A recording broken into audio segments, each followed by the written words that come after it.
Hello friends, तो आज हम लोग शुरू करने वाले हैं पैराडाइज लॉस्ट बुक 8 की कहानी सुनेंगे। तो जान लेते हैं समरी क्या है। तो इससे पहले की कहानी में आपने जाना है बुक 7 में। अगर आपने नहीं देखा है तो प्लीज़ देख लीजिए। तो इसमें क्या हुआ था कि जब रफेल उसको कहानी सुनाता है, किसको, एडम को, किस चीज़ के बारे में, गॉड ने किस तरह से क्रिएशन किया है। तो वो ये सुन के वो बहुत ही ज़्यादा उत्सुक हो जाता है और आगे और भी बहुत कुछ जानना चाहता है। जैसे वो जानना चाहता है कि सन कैसे मोशन में रहता है, स्टार, प्लैनेट, इन सब के बारे में। हाँ, इस बीच मैं बता दूं कि ईव यहाँ पे नहीं है, वो ये कॉन्वर्सेशन में अटैच्ड नहीं है। वो इसलिए नहीं कि उसे बोर लग रहा है, मगर वो एडम से ये सब इन्फॉर्मेशन सुन लेगी बाद में। दूसरी तरफ एडम को अजम्पशन होता है, उसे लगता है कि वो खुद के ऑब्जर्वेशन से कहता है कि सारे के सारे जो और प्लैनेट्स है अर्थ के बाहर, वो अर्थ का ऑर्बिट लगा रहे हैं, मतलब अर्थ के चारों तरफ घूम रहे हैं। तो इसके बदले रफेल उसे बताता है कि किस तरह से अर्थ टर्न हो रहा है, अपने ही एक्सिस में घूम रहा है, उसे डिटेल देता है थोड़ा बहुत। रफेल ये भी कहता है कि ये ज़्यादा ज़रूरी बात नहीं है कि अर्थ यूनिवर्स का चक्कर लगा रहा है या यूनिवर्स अर्थ का चक्कर लगा रहा है। तो ये सब क्वेश्चन का आंसर असल में रफेल के पास था नहीं, वो डिस्क्राइब नहीं कर सकता, उसके पास भी खुद जवाब नहीं है।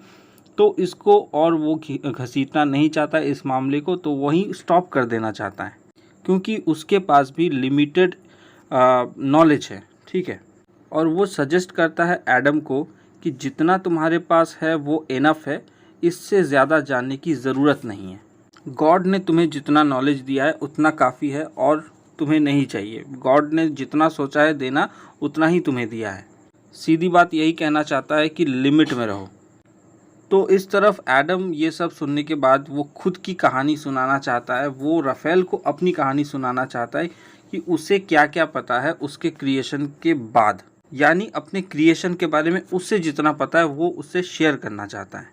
तो एडम कहता है जब वो पहली बार जागता है और अपने होश में आता है तो वो खुद ही से खुद पूछता है कि हु एम आई, तो वो खुद कौन है और कहाँ पे है, ठीक है। तब वो धीरे धीरे रियलाइज़ करता है, वो ये समझ पाता है वहाँ पे रहते रहते कि वो एक ऐसा प्राणी है यहाँ पे बाकियों से अलग, बाकी जानवरों से अलग, कि वो चल सकता है, वो जंप कर सकता है, वो दौड़ सकता है, और सबसे स्पेशल चीज़ है कि वो बातें कर सकता है। और ये भी बताता है कि भगवान उसके सामने प्रकट होते हैं और ये कहते हैं कि एक्सप्लेन करते हैं कि उन्होंने उसे क्यों बनाया है और कैसे बनाया है। और ये भी कहा है कि वो पूरे ऑल ओवर जो ईडन है उसका वो डोमिनेट कर सकता है, मतलब पूरे ईडन में वो शासन कर सकता है, वो सबसे सुपीरियर प्राणी है वहाँ का। मगर साथ ही साथ ये भी कहते हैं कि फॉरबिडन फ्रूट का जो फल है उसे मत खाओ, यानी जो ट्री ऑफ नॉलेज का फल है उसे नहीं खाओ। तो इससे मना कर देता है भगवान उसे, बाकी सब करने का उसे आदेश देता है। तो भगवान वहाँ से चले जाते हैं। उसके बाद वो अपने गार्डन में घूमता है और देखता है, तरह तरह के जानवर, पक्षियों को देखता है। मगर उसे एक चीज़ बहुत खटकती है, वो क्या है कि सारे के सारे जानवर पेयर्स में हैं, मतलब जोड़े में हैं, और वो ही एक ऐसा प्राणी है जो यहाँ पे अकेला है। तो गॉड ने उसको नॉलेज भी दिया था, किस चीज़ का नॉलेज, कि वो जानता था पहले से कि हर जानवर का नाम क्या है, मगर उसे अफसोस यही था कि वो अकेला है यहाँ पे। तो इसका मतलब उसे एक पार्टनर चाहिए, उसे कंपेनियन चाहिए। तो वो भगवान से रिक्वेस्ट करते हैं और भगवान उनके ही रीब से, मतलब उनकी पसली की हड्डी से ईव का जन्म करते हैं, मतलब उसे जन्म देते हैं।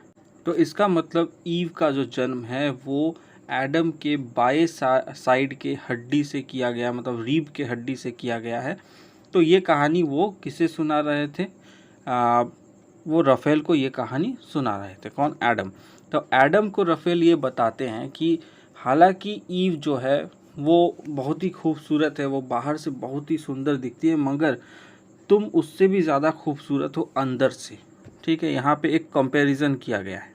एडम इसके साथ साथ इस बात का भी जिक्र करता है कि वो उससे, ईव से, बहुत ही ज़्यादा प्यार करता है। तो इस बात पे रफेल कहता है कि तुम बहुत अच्छा कर रहे हो, मगर इस बात को ध्यान में रखो कि सैटर्न तुम्हें टेम्पटेट कर सकता है, वो तुम्हें नुकसान पहुंचा सकता है और डिसओबे करवा सकता है, तुमसे पाप करवा सकता है, तो इससे बच के रहना। तो इसके बाद रफेल वहाँ से हेवन चला जाता है और एडम जो है वो स्लीप के लिए चला जाता है।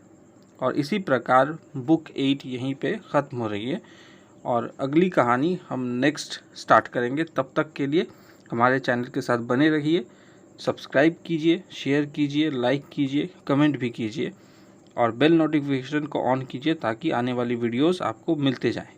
मिलते हैं अगले वीडियो में, तब तक के लिए गुड बाय, जय हिंद।